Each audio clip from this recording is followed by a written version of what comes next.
कामिका एकादशी, श्री कृष्ण युधिष्ठिर संवाद।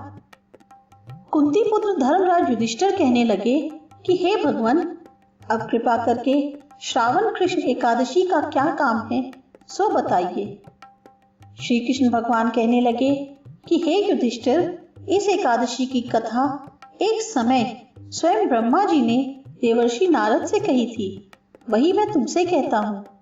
नारद जी ने ब्रह्मा जी से पूछा था कि हे पितामह, श्रावण मास के कृष्ण पक्ष की एकादशी की कथा सुनने की मेरी इच्छा है।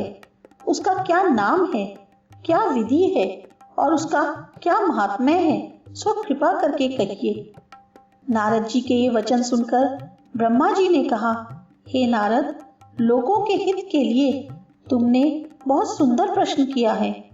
श्रावण मास की कृष्ण एकादशी का नाम कामिका है। उसके सुनने मात्र से वाजपेय यज्ञ का फल मिलता है। इस दिन शंख, चक्र, गदाधारी विष्णु भगवान जी की पूजा होती है, जिनके नाम श्रीधर, हरि, विष्णु, माधव, मधुसूदन हैं। उनकी पूजा करने से जो फल मिलता है सो सुनो। जो फल गंगा, काशी, नैमिषारण्य और पुष्कर स्नान से मिलता है, वह विष्णु भगवान के पूजन से मिलता है।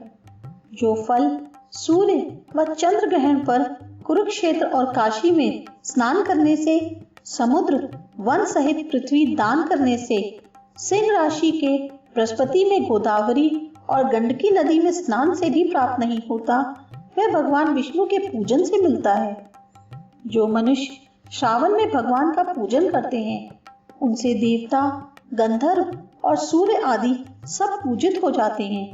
अतः पापों से डरने वाले मनुष्यों को कामिका एकादशी का व्रत और विष्णु भगवान का पूजन अवश्यमेव करना चाहिए।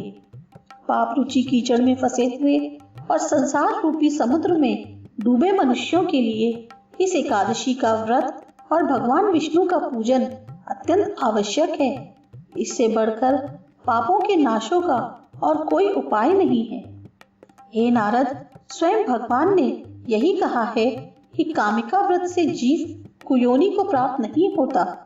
जो मनुष्य इस एकादशी के दिन भक्ति पूर्वक तुलसी दल भगवान विष्णु को अर्पित करते हैं, वे इस संसार के समस्त पापों से दूर रहते हैं।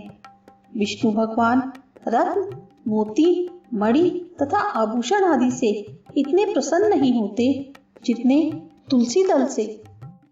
तुलसी दल पूजन का फल 4 भार चांदी और 1 भार स्वर्ण के दान के बराबर होता है। हे नारद, मैं स्वयं भगवान की अति प्रिय तुलसी को सदैव नमस्कार करता हूँ। तुलसी के पौधे को सींचने से मनुष्य की सब यातनाएं नष्ट हो जाती हैं। दर्शन मात्र से सब पाप नष्ट हो जाते हैं और स्पर्श से मनुष्य पवित्र हो जाता है। कामिका एकादशी की रात्रि को दीपदान तथा जागरण के फल का महात्म्य चित्रगुप्त भी नहीं कह सकते।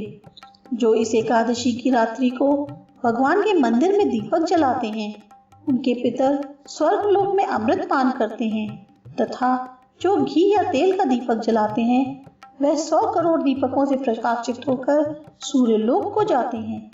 ब्रह्मा जी कहते हैं कि हे नारद, ब्रह्म हत्या तथा भ्रूण हत्या आदि पापों को नष्ट करने वाली इस कामिका एकादशी का व्रत मनुष्य को यत्न के साथ करना चाहिए।